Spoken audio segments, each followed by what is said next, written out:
중동에서 전쟁이 터졌는데 한국은 정말 괜찮을까요? 결론부터 말씀드리겠습니다. 한국은 지금 완전히 안전한 상태는 아닙니다. 그렇다고 당장 멈춰 설 정도도 아닙니다. 정확히 말하면 지금 버티는 중입니다. 왜 이런 말이 나올까요? 이번 사태의 핵심은 호르무즈 해협입니다. 이곳은 세계 원유 수출의 약 20%가 지나가는 길목입니다. 이 길이 흔들리면 전 세계 에너지 가격이 흔들립니다. 문제는 한국이 에너지를 많이 쓰는 제조업 국가라는 점입니다. 그럼 한국은 어디가 가장 약할까요? 첫째는 원유입니다. 한국의 중동산 원유 비중은 2024년 기준 71.5%입니다. 여전히 비중이 높습니다.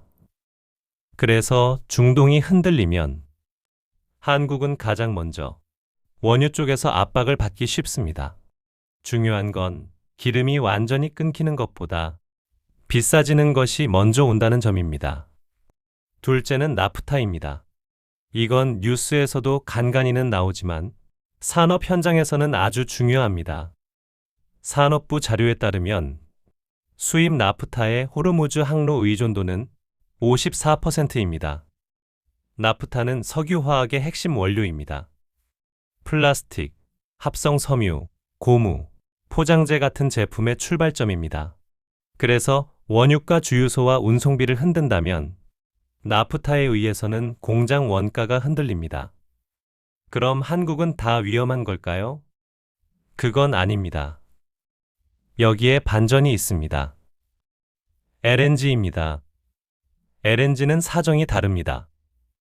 한국가스공사에 따르면 중동산 LNG 비중은 2025년 말 기준 20% 미만으로 낮아졌고 호르무즈를 통과하는 카타르산 물량은 14% 수준입니다.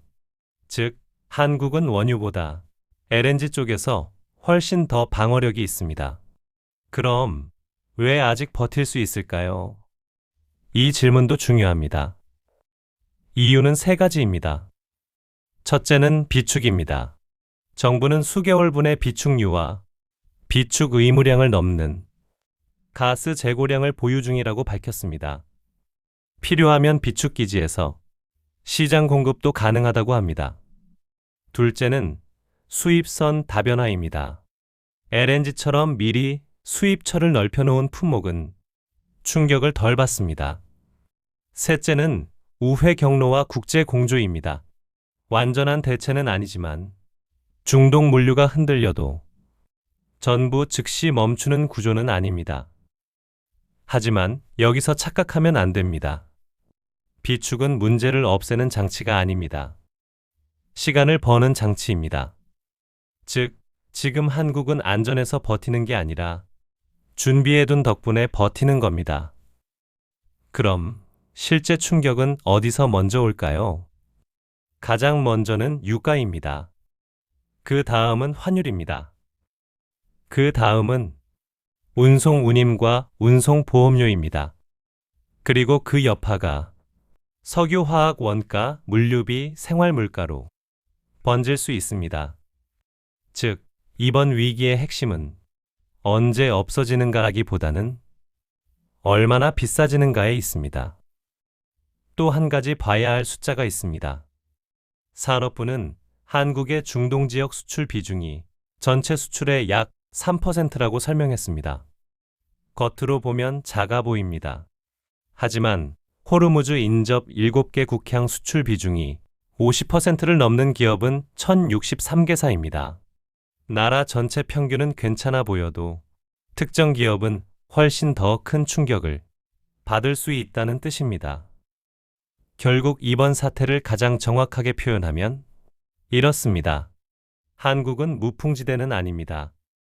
하지만 바로 멈춰서는 구조도 아닙니다. 원유와 나프타는 취약합니다. LNG는 상대적으로 버틸 힘이 충분합니다. 그리고 진짜 위험은 단기 공급 중단보다 비싼 에너지와 높아진 공급망 비용 구조가 길어지는 것입니다. 그래서 앞으로 한국이 손봐야 할 과제도 분명합니다. 원유 조달 공급망을 더 넓혀야 합니다. 나프타 대응도 더 정교해져야 합니다. 비축은 양뿐 아니라 실제 방출 속도까지 점검해야 합니다.